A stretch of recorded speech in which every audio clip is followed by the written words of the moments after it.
Welcome to The Explainer, where we take complex historical events and break them down so you can truly understand the hidden gears turning our world.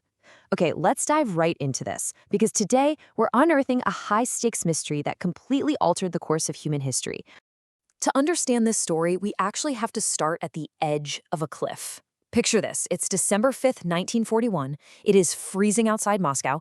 German soldiers are just 18 miles away from the Kremlin. I mean, close enough to literally see its spires through their binoculars. The German Wehrmacht has crushed every single nation in its path, and the Soviet Union is on its very last breath. Hitler is right on the verge of controlling all of Europe. But right at that exact moment of total collapse, something completely impossible happens. Out of the blinding sub-zero snowdrifts, a massive, fresh, highly trained Soviet army suddenly appears. These troops are winter-hardened, their tanks start instantly in the cold, and they hit the exhausted German lines like an absolute sledgehammer, single-handedly saving Moscow. So, it brings up the question almost no one asks, yet it changed everything. Where on earth did this secret army actually come from? How did the Soviets manage to find hundreds of thousands of elite, fully equipped soldiers when they were supposedly completely out of men? Well, to solve this mystery, we have to leap 2 years backward in time and thousands of miles away from those snowy trenches. We actually have to travel to a remote, flat, incredibly windy grassland out in the east.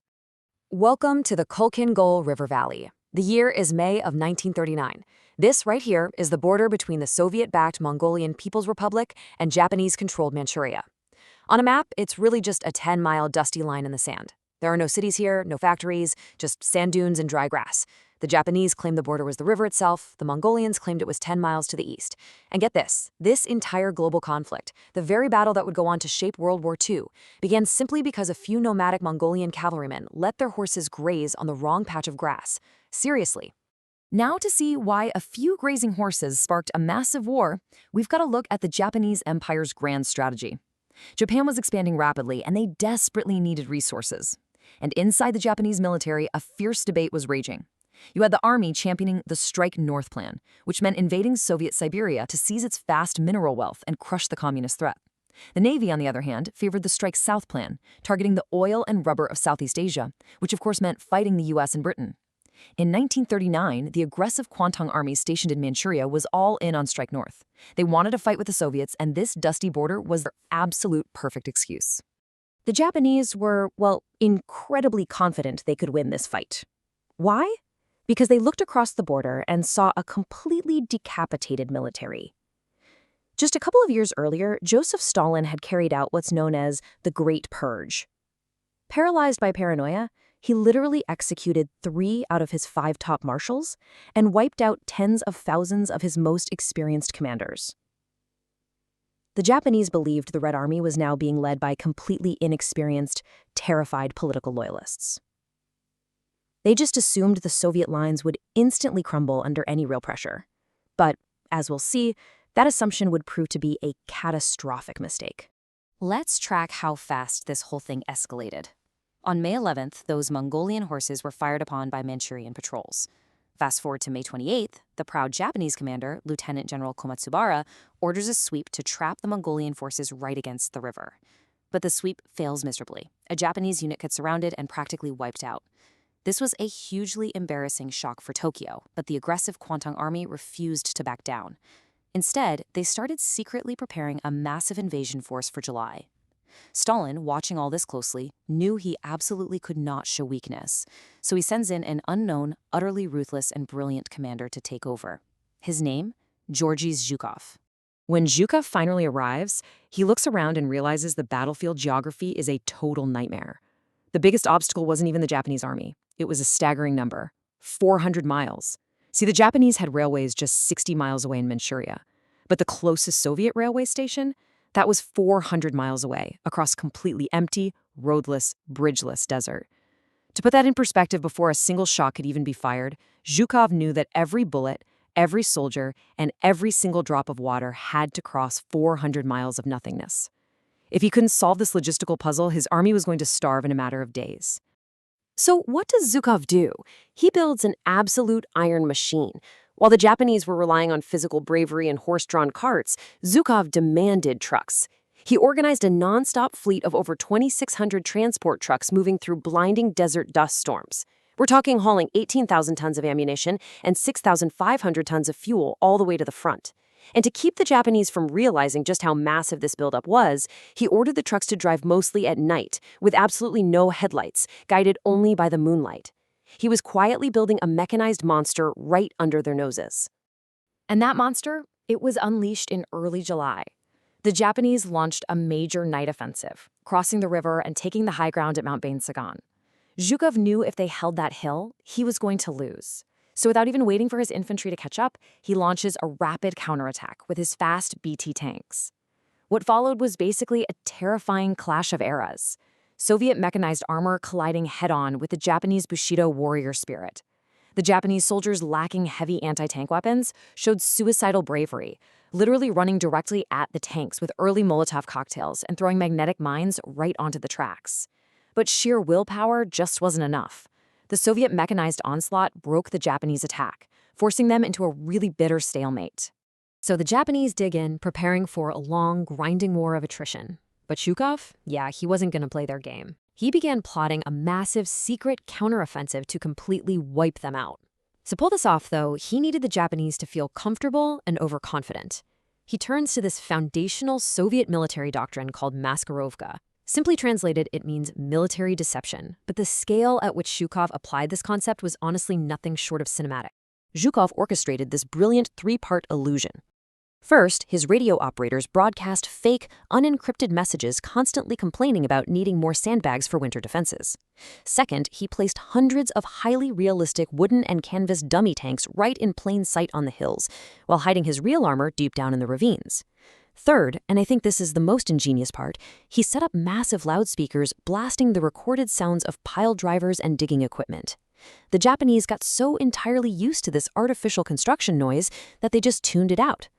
Meanwhile, right under the cover of that noise, Zhukov secretly moved 50,000 troops and 500 real tanks directly to the front line. Then, on the morning of August 20th, 1939, boom, the Japanese are caught completely off guard. Zhukov unleashes over 500 artillery pieces and 150 bombers. But it wasn't just a basic frontal assault. He executed what's known as a flawless double envelopment. While his infantry held the Japanese center completely in place, two massive armored columns of fast tanks swept around the left and right flanks. They totally bypassed the main Japanese defenses, cutting through the desert to meet miles behind enemy lines at the tiny village of Nomonhan. The jaws of the trap just snapped shut. The elite Japanese 23rd Infantry Division was completely surrounded in a pocket, with no food, no water, and absolutely no escape. Instead of rushing in and taking casualties, Zhukov systematically blasted the pocket with artillery and air power. Desperate Japanese nighttime bayonet charges were just cut down by heavy machine gun fire. It was, tragically, a one-sided slaughter. By the end of August, the Japanese 23rd Division was effectively wiped off the map, suffering over 75% casualties. The incredibly proud Kwantung Army was utterly crushed. Now, if we just think about the timeline of these events, the historical butterfly effect here is just staggering. On the exact same week, Zhukov's tanks trapped the Japanese at Khalkhin Gol. Nazi Germany and the Soviet Union completely shocked the world by signing the Molotov-Ribbentrop Non-Aggression Pact. Japan, who totally thought Germany was their ally against the Soviets, felt completely betrayed. Humiliated by Zhukov and abandoned by Hitler, Japan practically begged for a ceasefire, just as World War II kicked off in Europe. The sequence of events directly leads us down the path to Pearl Harbor and the Battle of Moscow. And this brilliantly illustrates the massive global shift that followed. Because of that absolute slaughter at Khalkhin Gol, the Japanese Strike North faction was completely ruined and disgraced in Tokyo. Nobody in the Japanese military ever wanted to face Soviet tanks again, so they permanently abandoned the whole idea of invading Siberia. Instead, the Strike South faction took total control. To get their resources, they decided they would invade Southeast Asia. And to protect that southern expansion, they realized they had to take out the United States Pacific Fleet. The path to Pearl Harbor, crazy as it sounds, was basically paved in the Mongolian desert. Which brings us right back to Stalin's panic in 1941. As the Germans approached Moscow, Stalin was literally sitting on 500,000 elite troops in Siberia, terrified to move them just in case Japan decided to attack from the east. But then he gets this incredible, game-changing message from his master spy in Tokyo, Richard Zorge. Zorge confirmed the strategic pivot. Japan was going south. The Strike North plan was dead. And because Stalin knew just how badly Zhukov had beaten the Japanese at Khalkhin Gol, he trusted this intelligence implicitly. And right there, that is the answer to our mystery. That secret, unstoppable army that miraculously rose out of the snowy trenches 18 miles from Moscow in December 1941, they were Stalin's Siberian troops. Because the Japanese were too traumatized by their defeat at Khalkhin Gol to ever attack the Soviet Union again, Stalin was finally free to put his absolute finest, winter-hardened soldiers on trains, send them 4,000 miles west, and smash right into the German blitzkrieg, saving his capital and arguably the entire war effort. So you might be wondering, how in the world did a battle this incredibly important become just a tiny footnote in our history books? Well, it really comes down to timing and secrecy. Khalkhin Gol ended just days before Hitler invaded Poland, so the entire world's eyes immediately locked onto Europe. Japan, totally humiliated by the complete destruction of their forces, buried the story to hide their shame. And the Soviet Union locked the tactical secrets away in their archives for decades. Yet, this is exactly where Georgy Zhukov learned the combined arms tactics, the logistics, and the Maskarovka deception that he would later use to literally defeat Nazi Germany. It leaves us with this really incredible, provocative final thought. What if those nomadic horses had just grazed somewhere else? If Khalkhin Gol never happened, Japan likely would have struck north in 1941, right alongside Hitler. The Soviets would have faced a two-front war and very likely collapsed. Japan might never have attacked Pearl Harbor.